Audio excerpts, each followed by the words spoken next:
Kyrie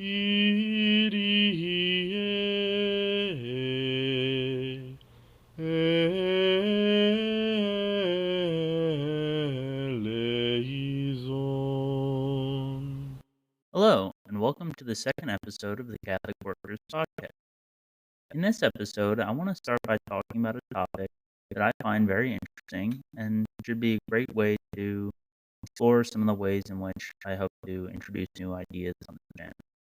I'm purposely starting off with something that I think is a little out there so that I can start a discussion and also so that you, as the audience, get an idea of how I want to really think about what we're doing. So in this episode, we're going to be discussing the idea of publication. So to start off, one of the most fundamental ways in which we can mistreat our fellow person is through malnutrition, by not providing them enough food. At this point in world history, this is the wealthiest the human race has ever been.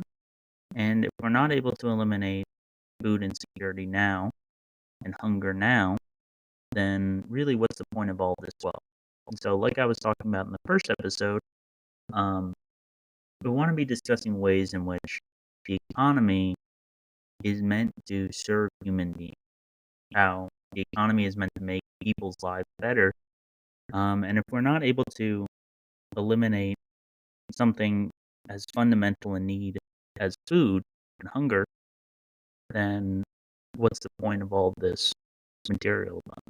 In Mark chapter 12, verses 29 to 34, Jesus talks about this very thing. So Jesus discusses loving your neighbor with all your heart and loving your neighbor as yourself. This is one of the most important commandments that Jesus gives us. And when we're looking to enact this in our daily lives, we have to think about what that means, to love our neighbor as we love ourselves. If we were starving, or if any of our family or friends were starving, we would offer them food, or we would eat if we were able. But when we see people going hungry, when people are going hungry in our society, to love them as we love ourselves would mean to feed them. And moreover, this is one of the corporal works of mercy. So the Catholic Church calls us to feed the hungry, give drink to the thirsty. The simplest solution. So there's a lot of different ideas that are possible. So currently, there's the Supplemental Nutrition Assistance Program, SNAP, or food stamps, or whatever you want to call it. This gives money with some strings attached to impoverished families, impoverished people, that they're able to buy food, certain food. But the simplest solution to this problem is just to feed people, to provide anybody who needs it with a meal. This may sound naive or overly simplistic, but when you really think about it, we're called to feed the hungry, and if we provide meals to the hungry, that's the easiest way to do it. There are a few objections that immediately come to mind. And one of the biggest ones that people will bring up is that it's simply too costly to implement a program like this. To take a look at the feasibility, I want to take a look at my local community because I think local action is how things should start. We should look to solve problems in our local communities first. And if we're able to find effective solutions, or if we're unable to solve those problems according to the principles of subsidiarity, only then should we seek a higher level of government or society or anything else. So, right now I live in Houston, Texas. So, we can take a look at something like what this program would look like. And it involves a large number of variables. So, to start off with, we're going to need to know how much it would cost to buy the food to make a meal, how much it would cost uh, to hire chefs to cook the meal, any support staff needed to run the kitchens, like janitorial staff or anything else, how many meals a chef can make, and this is not considering any kind of economies of scale that might come into play, just how many meals can one chef cook for how many people, and that will tell us how many chefs we're gonna need, depending on the number of meals we want. The number of meals per person per day. Um, so these are some of the variables that will at least give us a broad outline of how much a program like this might cost. Now, the purpose of this is not to, fully cost out what this program, how much this program would cost. The idea is just to get a rough outline or broad understanding of if this idea is even feasible. And like I mentioned before, going through these variables, I'll put the sources in the description of this episode, but these are the assumptions that I made. You can rerun these calculations using different numbers if you think mine are unrealistic, or if you have a better idea, or you think you have a better idea of how much some of these things might cost. So for our purposes, I'm assuming an hourly wage for the chef of $25 an hour, hourly wage of the support staff at $20 an hour. The cost to make a meal. So for this, I looked up an individual budgeting meals for themselves, cooking at home. I adjusted for inflation, and then I adjusted it again to take into account the fact that we would be buying these foodstuffs wholesale, so we get kind of discount.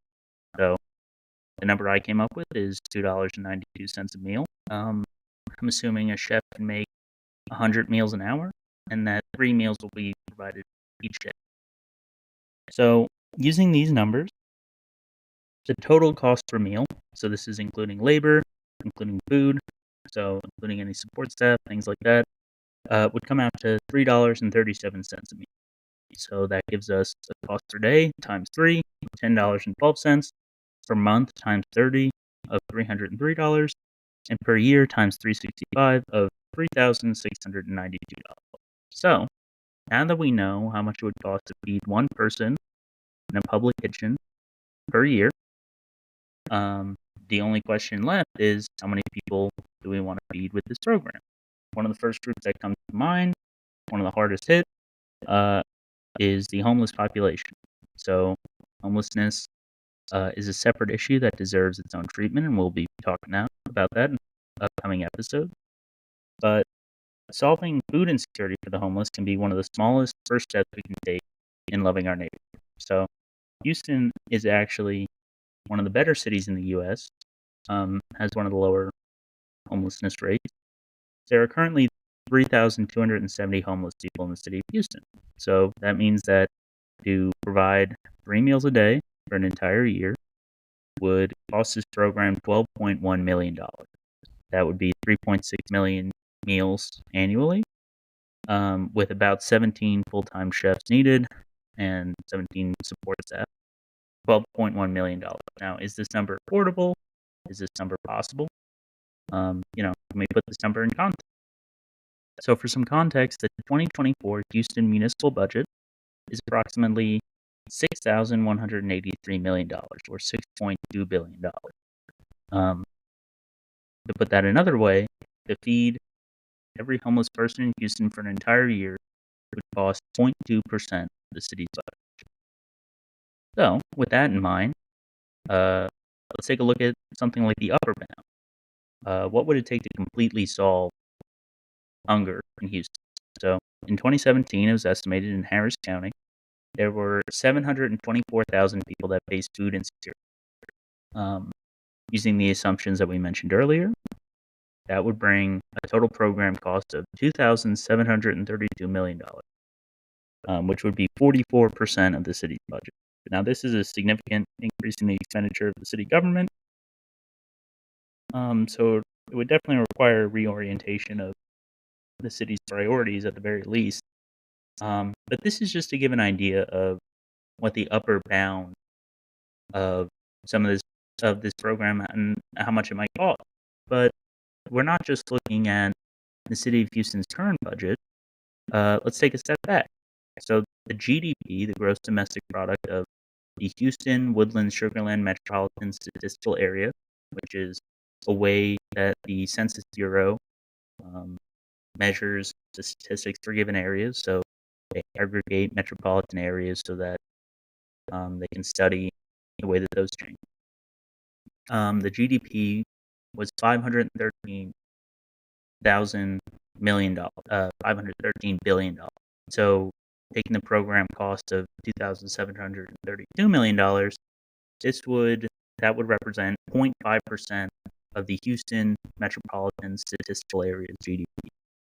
So, when we're asking, can we afford something like this? If we're looking at the scale of the city budget, it would take up a little less than half. Clearly a significant expenditure for the city and clearly a significant burden on the city. But when we look at the actual economic activity of the Houston area, it would take a 0.5% of the economy of the Houston area to feed every single person that experienced food insecurity. So this says a lot about what our priorities are and how our economy is oriented. So it may not seem feasible for our current municipal budget, but the economy is able to support it. But let's take a different view of how this program might be funded. So the Catholic charities of the Archdiocese of Galveston-Houston had revenues of $217 million in 2022. The cost to feed the homelessness would represent 5.6% of this budget, but the cost to feed every food insecure person in Harris County would represent well above the Catholic charity budget. So while it may be possible to feed the homeless, it might not be possible to feed every single person that's hungry. But this is where we once again need to take a step back and evaluate our priorities. To fund this program that would feed every single hungry person in the Houston area, the Catholic Charities budget would have to increase by $2.5 billion. And that's a lot of money. But there are 1.7 million Catholics in the Archdiocese of Galveston-Houston. That means that if every Catholic in the Archdiocese paid $1,500 a year or $124 a month, the program would be able to be fully funded. Now, obviously not every Catholic in the Archdiocese is in a position to give that amount, or not every Catholic in the Archdiocese will want to give that amount, but this just gives an idea of how much the average donation would have to be. We would need to have 1.7 million people give about $124 a month in order to fully fund this program. So, with that in mind, we also don't have to fully fund this program for every single hungry person right away. The idea is to start locally, and by starting locally, the Catholic community in the Archdiocese of Galveston-Houston has the opportunity to create a Corporeal Works of Mercy program that is truly revolutionary, feeding the hungry and giving water to the thirsty on a mass scale and reorienting our priorities towards these Corporeal Works of Mercy. And this could be a first step in reorienting not just local Catholic communities back towards a spirit of giving, but also towards our society and our economy, towards helping the most vulnerable. This might be an ideal first step towards reorienting our society towards completing these corporal works of mercy. And ideally, a program like this would be able to be paid for through the donations of Catholics, at least to begin with, or eventually, the government, or they could be paid for through donations in kind, meaning people volunteer their time, or they volunteer some of the food that they grow, or these public kitchens are able to grow some of their own food.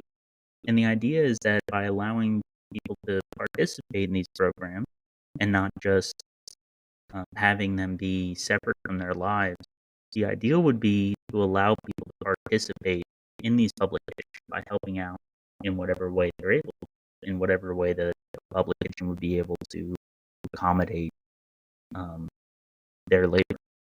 And so in this way, we can take the first step towards really examining what we want out of the material abundance that our economy needs. Let me know what you guys think. Please, give a review to the podcast, share it with your friends, and thank you so much for listening, and I'll see you next time. Kyrie